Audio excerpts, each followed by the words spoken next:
এমন যদি হতো টাকা ছাড়াই দোকান থেকে কেনাকাটা করা যেত। রাজধানীর মিরপুরে তেমনি এক দোকান অদল বদল স্টোর। টাকা নয়, সমমূল্যের চিনি, লবণ, ডালসহ বিভিন্ন পণ্যের বিনিময়ে। আমাদের এখানে প্রত্যেকটা পণ্যের গায়ে একটা দাম লেখা আছে, সেই মূল্যের পরিমাণের আপনার চিনি, লবণ, আপনার যেই সবজিগুলো থাকে বেশি দিন থাকে, আপনার আলু, পেঁপে, মিষ্টি কুমড়া, এগুলো চেঞ্জ করেই আর কি আপনারা আপনাদের পছন্দ মতন পণ্য এখান থেকে নিতে পারবেন। আর এইগুলো আবার চলে যাবে আমাদের 1 টাকা আহারের প্রজেক্টে। তো আমরা যে এই সার্কেলটা ঘুরে আমাদের যিনি আর কি আমাদের এইগুলো দিচ্ছেন, তো ঘুরে আমাদের এই খাবার প্রজেক্টে বা সুবিধাবঞ্চিত মানুষের কাছেই ফিরে যাচ্ছে। আমি গার্মেন্টসে চাকরি করি। বিছনা চাদর কিনলাম 50 টাকা, আর একটা প্যান্ট কিনলাম 60 টাকা, আর এই যে কাপ 80 টাকা, আর আংটি 10 টাকা।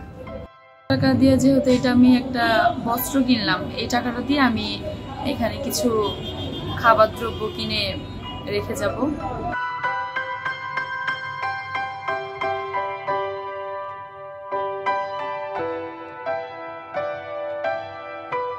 দোকানটি পরিচালনা করেন বিদ্যানন্দ ফাউন্ডেশনের স্বেচ্ছাসেবকেরা। তারাই বিভিন্ন মানুষের কাছ থেকে পাওয়া পণ্যগুলো ধুয়ে প্যাকেট করে রাখেন। আমরা এখানে কাপড়টাকে যদি সেটা আয়রন না করা থাকে, যদি সেটা ওয়াশেবল না থাকে, তাহলে সেটাকে আমরা ওয়াশ করে, বা জুতার ক্ষেত্রে আমরা জুতাটাকে আবার পলিশ করে, বা যে কোনো ক্ষেত্রে হাঁড়ি পাতিল বা ক্রোকারেজের জিনিস সব কিছুই আবার আমরা নতুন করে একটু মডিফাই করে আমরা এখানে প্রেজেন্ট করছি।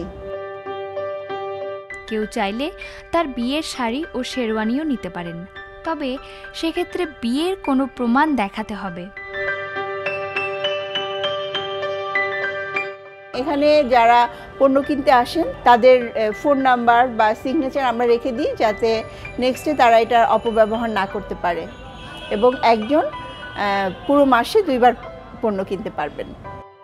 কার্যক্রমটি অস্থায়ীভাবে শুরু হলেও ভালো সাড়া পাওয়া গেলে তা স্থায়ীভাবে বাড়ানো হবে বলে জানালেন বিদ্যানন্দ ফাউন্ডেশনের সদস্যরা।